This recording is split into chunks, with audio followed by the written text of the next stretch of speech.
ಓಂ ಶ್ರೀ ಮಂಜುನಾಥಾಯ ನಮಃ. CET ಜನಿವಾರ ಪ್ರಕರಣ. ಭಾರತದ ಸಂವಿಧಾನ ನಮಗೆ ನೀಡಿದಂಥ ಒಂದು ರಿಚುವಲ್ ರೈಟ್ಸ್, ಅಂದರೆ ಧಾರ್ಮಿಕ ಸ್ವಾತಂತ್ರ್ಯದ ಬಗೆಗಿನ ಮೇಲಿನ ಒಂದು ಗದಾಪ್ರಹಾರ ಅಂತ ನಾನು ಭಾವಿಸ್ತೇನೆ. ನಮ್ಮ ತಲೆಯಲ್ಲಿ ಇದು ಕೇವಲ ಜನಿವಾರ ಅಂತ ಕಾಣ್ಬೋದು.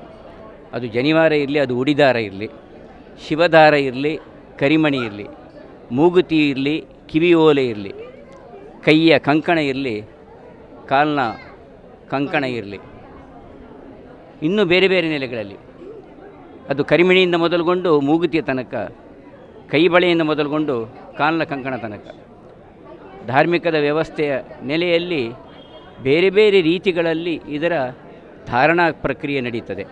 ಆನಂತರ ಬಹುಶಃ ಇದು ಕೇವಲ ಬ್ರಾಹ್ಮಣ ವರ್ಗ ಅಥವಾ ಲಿಂಗಾಯತ ವರ್ಗ ನಾವು ಮೀಸಲ ಅವಶ್ಯಕತೆ ಇಲ್ಲ. ನೋಡಿ, ಕೈಗೆ ಓರ್ವ ನಾವು ತವಳವ ನಾಡು.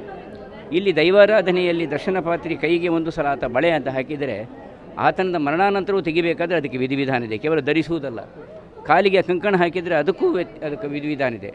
ಉಡಿದಾರಕ್ಕೂ ಅಷ್ಟೇ ಇದೆ, ಶಿವದಾರಕ್ಕೂ ಅಷ್ಟೇ ಇದೆ, ಕರಿಮಣಿಕ್ಕಂತೂ ಖಂಡಿತವಾಗಿ ಇದೆ. ಬಂಧುಗಳೇ, ತುಂಬ ಈ ತಮಾಷೆಯಾಗಿ ನಮ್ಮ ಈ ವಿಧಿವಿಧಾನಗಳು ಇವತ್ತಿನ ಆಧುನಿಕ ತಂತ್ರಜ್ಞಾನದ ಯುಗದಲ್ಲಿ, ಅದು ಕೇವಲ CET ಪರೀಕ್ಷೆಯಲ್ಲ, ಕೇಂದ್ರ ಸರ್ಕಾರದ ಕೆಲವು ಪರೀಕ್ಷೆಗಳಲ್ಲೂ ಅದೇ ಓಬಿರಾಯನ ಕಾಲದ ಹಿಂದಿನ ಕಾಲದ ಕೆಲವು ಶಾಸನಗಳು, ಅದರ ಅನುಷ್ಠಾನ ಅದು ಖಂಡಿತ ಸರ್ವತಾ ತಪ್ಪು. ಇವತ್ತು ಇಂಟರ್ನ್ಯಾಷನಲ್ ಏರ್ಪೋರ್ಟ್ನ ಒಳಗಡೆ ಹೋಗುವಾಗ ಅಥವಾ ಕೆಲವು ಧರ್ಮ ಸೂಕ್ಷ್ಮವೋ ಅಥವಾ ಕೆಲವು ಕಾನೂನು ಸೂಕ್ಷ್ಮವೋ ಲೋಕಸಭೆ ಒಳಗೆ ಹೋಗುವಾಗ ಹೋಲ್ ಬಾಡಿ ಸ್ಕ್ಯಾನ್ ಆಗಿ ಒಳಗಡೆ ಹೋಗುವಂಥ ತಂತ್ರಜ್ಞಾನ ಇರುವಾಗ ಇನ್ನೂ ಸಹಿತವಾಗಿ ನಾವು ಆ ಕಾಲದ ವ್ಯವಸ್ಥೆಗೆ ಹೋಗಿ ನಮ್ಮ ಒಂದು ಧಾರ್ಮಿಕದ ಮನೋಸ್ಥಿತಿಗೆ ಚ್ಯುತಿ ತರುವಂಥ ಅವಶ್ಯಕತೆ ಇದೆಯಾ? ಯೋಚನೆ ಮಾಡಿ ದಯವಿಟ್ಟು. ಆಡಳಿತದವರು, ಅದು ಕೇಂದ್ರ ಸರ್ಕಾರ ಇರಲಿ, ರಾಜ್ಯ ಸರ್ಕಾರ, ನಾನು ಯಾವುದೇ ಸರ್ಕಾರವನ್ನು ದೂಷಿಸುವ ಪ್ರಶ್ನೆ ಮಾಡೋದಿಲ್ಲ, ಯಾವುದೇ ವರ್ಗ ಅಲ್ಲ. ಇದು ನಮ್ಮ ಧಾರ್ಮಿಕ ಅಸ್ಮಿತೆ, ಇದರ ಬಗೆಗಿನ ಇದರ ಸೂಕ್ಷ್ಮತೆ. ಇವತ್ತು ಒಬ್ಬ ವಿದ್ಯಾರ್ಥಿಗೆ ಆತ ಮನನೊಂದು, ಆತ ನಿಜವಾಗಿ ಆತನಿಗೆ ನಾವು ಹ್ಯಾಟ್ಸ್ ಆಫ್ ಹೇಳಬೇಕಂದ್ರೆ ಅವನಿಗೆ ನಾವು ಗೌರವ ಕೊಡಬೇಕು. ಆತ ತನ್ನ ತಂದೆ ತಾಯಿ ಕೊಟ್ಟಂಥ ಜನಿವಾರವನ್ನು ಹಾಕುವುದಂತೇಳಿ ಅವನ ತಂದೆಗೆ ಮಾತ್ರ ಮಂತ್ರೋಪದೇಶ ಮಾಡೋ ಹಕ್ಕು, ಅವನ ಧರ್ಮದ ಗುರುಗಳಿಗೂ ಹಕ್ಕಿಲ್ಲ. ಹಾಗೆ ಗಡಿಪತ್ತಿನ ಆಯ್ಗಲ ಒಂಜಿ ಇಂಚನೆ ಕ್ರಮ ಪಡೆದುಂಡು ಅವು ಪ್ರತಿಯೊಂಜಿಗಳು ಒಂಜಿ ಕ್ರಮ ಪಡೆದು ಆ ಅಂಚದೆ ಪೂಜೆ. ಅಷ್ಟು ಸಣ್ಣ ಹುಡುಗ ಅವನು ಅದನ್ನು ತೆಗಿಲಿಕ್ಕೆ ಒಪ್ಪಲಿಲ್ಲ. ನೋಡಿ, ಅಂದರೆ ಇದು ಅವನ ಮನಸ್ಸಿಗಾದಂಥ ಒಂದು ಸಂಕಟ. ಆ ಮುಖೇನ ಇಡೀ ಒಂದು ರೀತಿಯ ವಿದ್ಯಾರ್ಥಿ ಸಮೂಹಕ್ಕೆ ಒಂದರ್ಥದ ಅತಂತ್ರತೆಯ ಭಾವನೆ ಬಂದು ಪರೀಕ್ಷೆಯಲ್ಲಿ ಅವರು ಸಂಪೂರ್ಣವಾಗಿ ತಮ್ಮ ಒಂದು ವಿದ್ವತ್ತನ್ನು ಹೇಗೆ ಅನಾವರಣ ಮಾಡಲಿಕ್ಕೆ ಸಾಧ್ಯ? ಅರ್ಥಿಕೊಳ್ಬೇಕು. ಇಂಥದ್ದೆಲ್ಲ ಆಗಬಾರ್ದು. ನಾನು ಯಾರ ಮೇಲೂ ನಾನು ಗೂಬೆ ಕೂರಿಸಲಿಕ್ಕೆ ಹೋಗುವುದಿಲ್ಲ. ದಯವಿಟ್ಟು ಈ ಕಾನೂನಿನ ವ್ಯವಸ್ಥೆಗಳನ್ನು ಸರಿಪಡಿಸಿ. ಇವತ್ತಿನ ಆಧುನಿಕ ತಂತ್ರಜ್ಞಾನದ ಮುಖಾಂತರ ಅದು UPSC, KPSC ಅಥವಾ CET, NEET, MAT ಯಾವುದೇ ಇರಲಿ, ಯಾವುದೇ ಪರೀಕ್ಷಾ ವ್ಯವಸ್ಥೆಗಳಿಗೆ ಹೋಗುವಾಗ ಇವತ್ತಿನ ತಂತ್ರಜ್ಞಾನ ಉಪಯೋಗಿಸಿ ಅವರಿಗೆ ಪ್ರವೇಶವನ್ನು ಕೊಡಿ. ಯಾವುದೇ ರೀತಿಯ ಶೋಧನೆಗಳು, ಯಾವುದೇ ರೀತಿಯ ಒಂದು ರೀತಿಯ ಇದಕ್ಕೆ ಸಂಬಂಧಪಟ್ಟಂಥ ಭದ್ರತೆಗೆ ಸಂಬಂಧಪಟ್ಟಂಥ ವಿಚಾರಗಳಿರ್ಬೋದು, ಗೌಪ್ಯತೆಗೆ ಸಂಬಂಧಿತ ವಿಚಾರಗಳಿರ್ಬೋದು, ಯಾವುದರ ದೃಷ್ಟಿಯಿಂದ ತಪಾಸಣೆ ತಪ್ಪಲ್ಲ.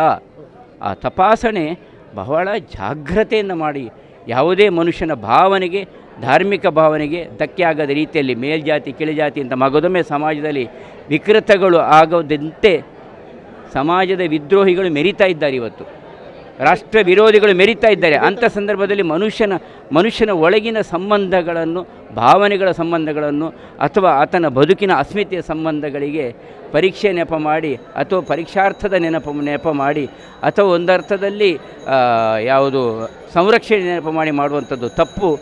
ಆಧುನಿಕ ತಂತ್ರಜ್ಞಾನದ ಮುಖಾಂತರ ಆತನ ಹೋಲ್ ಬಾಡಿ ಸ್ಕ್ಯಾನ್ ಮಾಡಿ ನೀವು ಏನಿದ್ರೂ ಆತ ದೇಹದ ಒಳಗೆ ಅಡಗಿಸಿಟ್ಟರು ಸಮೇತ ಹೊರಗೆ ಬರ್ತದೆ.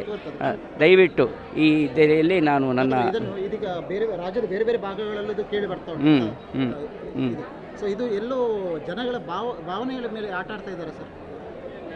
ಕೆಲವೊಮ್ಮೆ ಹಾಗೆ ತೋರ್ತದೆ. ನಾನು ಹಾಗೆ ಹೇಳಿ ಅದನ್ನು ಮತ್ತೆ ಪುನಃ ರಾಜಕೀಯಕ್ಕೆ ಯಾಕೆ ತರಬೇಕು? ಬದಲಾವಣೆ ಮಾಡಿ. ಬದಲಾವಣೆ ಕಾಲಘಟ್ಟ ಸನ್ನಿಹಿತವಾಗಿದೆ. ಇವತ್ತು ಕುಳಿತಲ್ಲಿ ವಿಶ್ವವನ್ನು ನೋಡುವಂಥ ಕಾಲಘಟ್ಟ.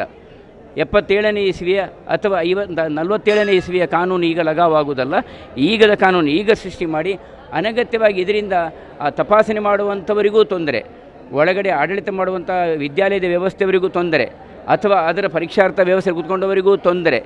ವಿದ್ಯಾರ್ಥಿಗಳಿಗೆ ಅಥವಾ ಸಂತ್ರಸ್ತರಿಗೆ ಖಂಡಿತ ಅವನ ಜೀವನದಲ್ಲಿ ನಾವು ಆಟವಾಡಿದಾಗೆ ಆಗ್ತದೆ. ಜೀವನದಲ್ಲಿ ಆತನ ಬದುಕಿನ ತಿರುವುಗಳ ಘಟ್ಟಗಳಲ್ಲಿ ಆ ತಿರುವಿಗೆ ಯಾವುದೇ ರೀತಿ ವಿಕೃತ ತಿರುವನ್ನು ಕೊಟ್ಟಾಗ್ತದೆ. ಮತ್ತು ಧಾರ್ಮಿಕದ ನಡೆಗಳ ಬಗೆಗೆ ಜನ ನಂಬಿಕೆ ಕಳೆದುಕೊಳ್ಳುವಂತ ಆಗ್ತದೆ. ಅದರಲ್ಲಿ ಜನಿವಾರ ಇರ್ಬೋದು, ಉಡಿದಾರ ಇರ್ಬೋದು, ಕೈಯ ಗಡಿದ ಬಳೆ ಇರ್ಬೋದು, ಕಾಲುಂಗರ ಇರ್ಬೋದು, ಅಥವಾ ಮೂಗುತಿ ಇರ್ಬೋದು, ಕರಿಮಣಿ ಇರ್ಬೋದು, ಒಂದೊಂದು ಭಾವನೆ ಅಂತ ಭಾವನೆಗಳು ದಯವಿಟ್ಟು ಇದರ ಮೇಲೆ ಅದು ಯಾವುದೇ ಧಾರ್ಮಿಕ ಸಂಕೇತಗಳಿರ್ಬೋದು, ಯಾವುದೇ ಇದು ಕ್ರೈಸ್ತ ಜನರು ಶಿಲುಬೆಗಳನ್ನು ಧರಿಸ್ತಾರೆ. ಯಾಕೆ ನೀವು ತೆಗಿಲಿಕ್ಕೆ ಹೇಳ್ತೀರಿ? ನೀವು ತಪಾಸಣೆ ಮಾಡಿ. ನೀವು ನಾನು ಆ ಧರ್ಮ ಈ ಧರ್ಮ ಅಂತ ಮಾಡೋದಿಲ್ಲ. ಈಗಿನ ಕಾಲದ ಸರಿಯಾದಂಥ ಆಧುನಿಕ ತಂತ್ರಜ್ಞಾನ ಮುಖಾಂತರ ತಪಾಸಣೆ ಮಾಡಿ ಪರೀಕ್ಷಾ ಕೇಂದ್ರಗಳಿಗೋ ಅಥವಾ ಇನ್ನಿತರ ವ್ಯಾವಹಾರಿಕ ಕೇಂದ್ರಗಳಿಗೂ ಒಳಗೆ ಹೋಗುವಂತೆ ಮಾಡಿ ಜನರ ಭಾವನೆಗೆ ಧಕ್ಕೆ ತರಬೇಡಿ. ದಯವಿಟ್ಟು ಧಾರ್ಮಿಕ ಸ್ವಾತಂತ್ರ್ಯ ಅದು ನಮ್ಮ ಸಂವಿಧಾನ ನೀಡಿದಂಥ ಹಕ್ಕು. It is ritual rights.